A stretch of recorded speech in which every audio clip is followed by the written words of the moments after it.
So we're taping on a Thursday. Don't know when this is going to be released. Probably on Friday. So we're basically 6 days away from the NFL draft. And for the NFL junkie, for the college football / NFL football junkie, this is just as good as it gets without guys on the field hitting each other. This is the best.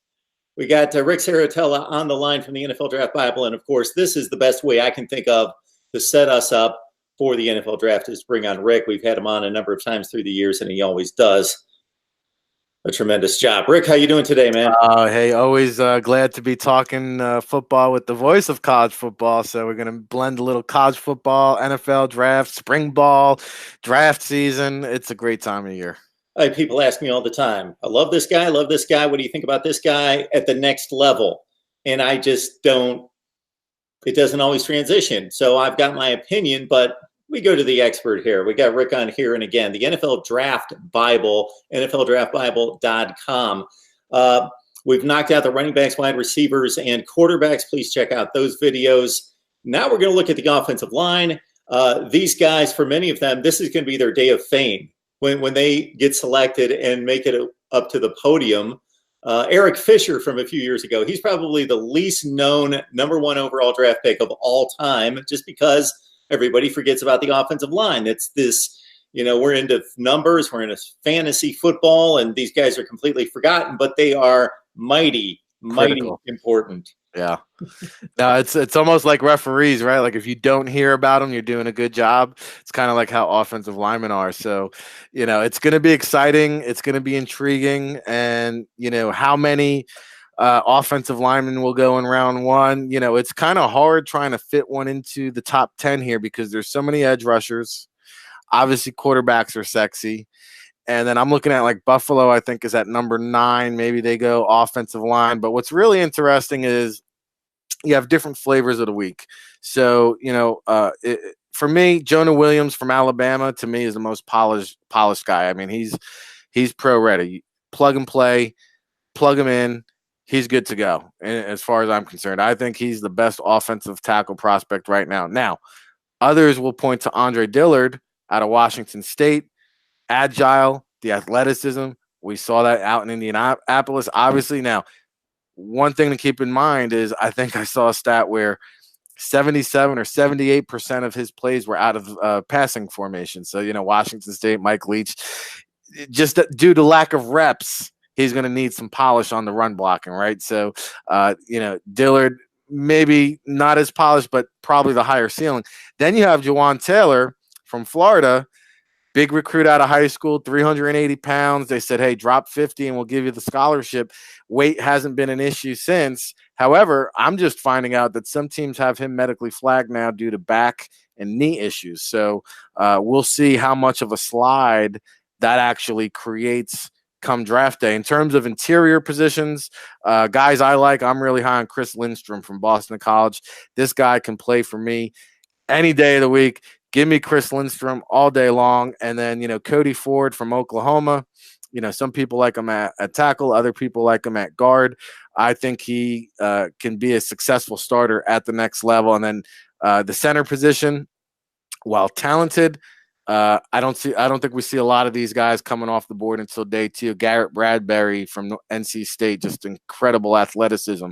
TJ McCoy from Texas A&M is a guy moving up boards. And then Elton Jenkins from Mississippi State is a guy that's, again, he's probably not going to the Pro Bowl, but he's one of the safer picks in terms of you're getting a quality, polished lineman who can step in and compete immediately. And as you know, there's just not enough of these offensive linemen coming out of the college ranks. I just think it's an overwhelming position to try to play. When you think about it, I was talking to a number of contributors this week, just talking about offensive line woes for their particular team. And when you think about, playing offensive line in the SEC and trying to gather 7 or 8 guys in a rotation that are going to play and hold off the freaks on defense that play defensive end and other positions that come off the edge in that conference in particular, but across college football, it's a daunting position to play because you've got to be quick, you've got to be aggressive, but you're in a defensive mindset from the standpoint of quarterback protection. in pass protection, and it's an overwhelming, difficult position to play. More cohesion has to be in that unit than any other unit on the field. Probably linebacking second, but first and foremost, it's the offensive line.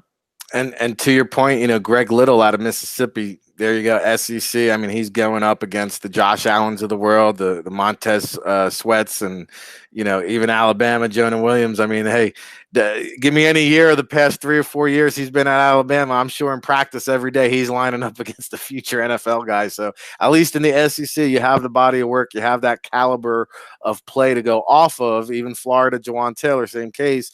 Whereas Andre Dillard, maybe not as talented week in, week out.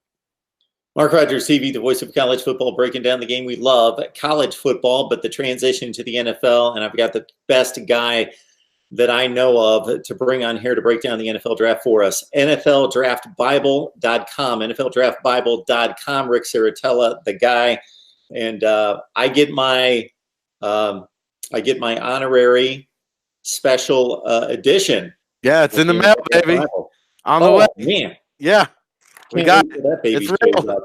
No space in there, baby. I will be the envy of all sorts of knuckleheads that I know that are just as much nerds as I am when it comes to that. Anything we missed along the offensive front? I try to get it in there and kind of consolidate everything. I will say, people always want to know, like, who's that small school sleeper, and Titus Howard from Alabama State is a guy I think, you hear he might sneak into round 1, but I think he's a top 50 pick, raw, big, athletic. Titus Howard, Alabama State. Mark Rogers TV, the voice of college football, breaking down the NFL draft with Rick Saratella, NFL Draft Bible. Rick, you mentioned to me before we started to record that this could be a historic year for defensive linemen. It's that stacked.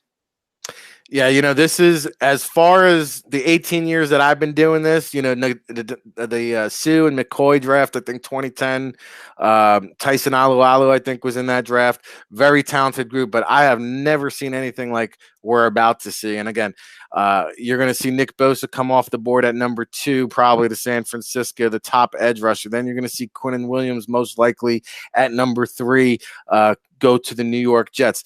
I have Ed Oliver coming off the board at number 4 to the Oakland Raiders. Then you have Josh Allen from Kentucky and Montez Sweat probably the next couple of picks. In all total, I have about 12 guys. The last mock draft I did, 12 defensive linemen coming off the board. Jeffrey Simmons is a guy from Mississippi State. Again, he's probably in the top 5 conversation, if not for the ACL injury.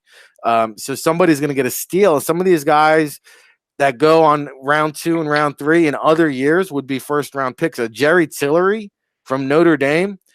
In years past, you could say, hey, this guy's going to be a top 10 pick, but because of the depth at the defensive line, we didn't even mention Rashawn Gary or his teammate Chase Winovich, who, hey, Mark, I'll tell you what, I got people telling me Chase Winovich is the better player than Rashawn Gary. So don't be surprised if Winovich sneaks into the first round. Rick Saratella, NFL Draft Bible, breaking down the ends and the tackles up front on defense and what could be one of the best hauls that we've seen in a long, long time. Which is the better position? Is there a differentiation between the inside guys and the outside guys? And are there some guys that are a little bit more versatile? Yeah, I think, at the end of the day, aside from quarterback, maybe left tackle, I think edge rusher is the most critical position in the NFL. So I think because of that, guys like Brian Burns from Florida State, I think he could be a top 10 selection.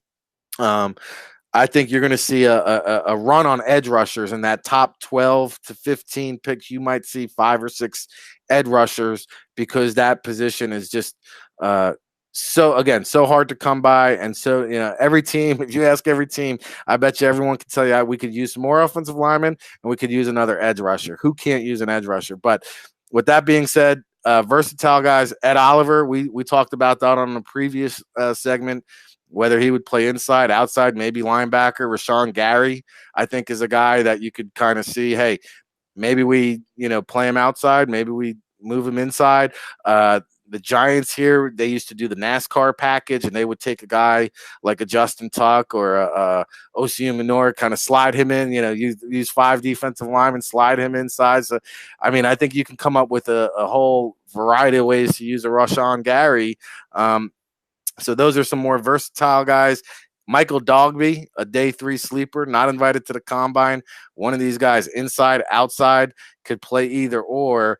One guy that are not talking about. And then again, small school guys, people want to know, who's that small school guy? How about the Leathernecks, Western Illinois? Colin Sanders. This guy just bleeds football. He's so passionate about it. You want a soundbite? Go to Colin Sanders, not Kalen, but Colin. He'll be sure to let you know. Ask him a question and just let him ride. But, I mean, he was just a spectacular guy to talk to at the Senior Bowl. Actually, his wife or fiance gave birth to their first child while he was at the Senior Bowl. He flew home on Friday, the player's day off, then took the red eye back Saturday morning so he can come back and play in the game. I mean, this guy is as passionate as they come. Are you kidding me, Rick? The Leathernecks. Who am I watching more? Alabama, Ohio State, Western Illinois. I'm tracking those 3 or 4 schools, all the time, every week. Yeah, we're gonna have to get the Leathernecks helmet up there. Yes, we just had a vote. Tulsa and Iowa won the next 2 spots up here. So it's very interesting for me as a college football guy who loves. Let's not discount that. For anybody that watches me, just thinks I love college football. I love the NFL. So let's get that straight. But I sit on the couch, watch the games. I just can't dig into it like I used to when I knew everybody's roster by heart. But I always find it interesting, Rick, when is going to be that first selection of a guy that I've never heard of? Because, he's usually from Western Illinois because I don't watch that. There you go. That level. I got to think that the scouting for the offensive and defensive linemen, the 2 positions we just hit, is in some ways easier than the guys that handle the ball because these guys aren't dependent on other positions. Mm-hmm. Does that make any sense? Yeah, no, I think there's some truth to that. And I think where the evaluation becomes easier is in the all-star game process. And people always say, what's the value of the all-stars versus the combine versus the pro days? Well, to me, the all-stars, you get the Western Illinois versus Alabama, and they go one-on-one. And I think the trench warfare, the big uglies, that's my favorite part of the all-star games and the Senior Bowl, the Shrine Game, NFLPA Bowl, is you get these guys one-on-one. And, just like anything else, cream always rises to the top. You find out who the alpha males are. You find out who wins out because you got the D-line, O-line going mano-y-mano. And that's why Dalton Reisner is a guy, we talked about on previous shows. I just love the mentality. Chris Lindstrom at the Senior Bowl, nasty dude, just matches up against anybody. Bring it. That kind of mentality. It's just invaluable in person when you get to see that one-on-one, the mentality, which I think is so important, winning in the trenches. Rick Saratella, NFL Draft Bible. And again, as you prepare for the NFL Draft, you've got about a week. NFLDraftBible.com. Go in there, immerse yourself, just live there for the next week. Get yourself all set up. And give us one more look there, Rick. Yeah, the Draft Bible. Here it is. Hey, we got scouting reports, interviews, and everything, rankings for this year, next year. If you're if you work in the business, we have agent representation for each player. So just a useful resource and a tool. Teams are using it. You can have it. NFL Draft Scout, NFL Draft Bible. You can get it on either one of those websites. Rick, I'm going to sound like an expert during the NFL Draft now. I'm just going to sit here with your Bible, and I'm just going to reel off the analysis. Yeah, that's the cool thing about it is, when Kalen Sanders does come up on the draft and you're, kicking back a few soda pops with some friends and family and say, I knew all about Kalen. He's no secret here. We know all about Kalen. I have a buddy who the first time we ever did anything together was at the NFL Draft, and he is a draft nut. And this was Lawrence Moten, Michigan State, I believe, was the left tackle who went to the Dallas Cowboys. I might be mixing him up with somebody else. It was a Michigan State left tackle who I thought went to the Cowboys. This is like mid-90s. Yeah, this is going back. And my buddy tells me a few minutes before this is broadcast on ESPN that The reason he's dropping is he has a left ear. He was a left tackle, right ear issue with his hearing that they detected, and he's having issues hearing the calls, the play calls, and the snap count. And sure enough, about 30 seconds later, Chris Mortensen reports this, and he's just a nut. So you are the envy of one of my best friends in regards to just being able to churn this stuff out 24/7. Yeah, it's a never-ending process, and again, we're already turning the page, looking ahead at 2020. So there's no downtime in evaluating these prospects for sure. Well, Rick, hopefully we can reel you back here in the next couple of days, and we'll knock out the rest of the defense. Yeah, sounds good. Looking forward to it.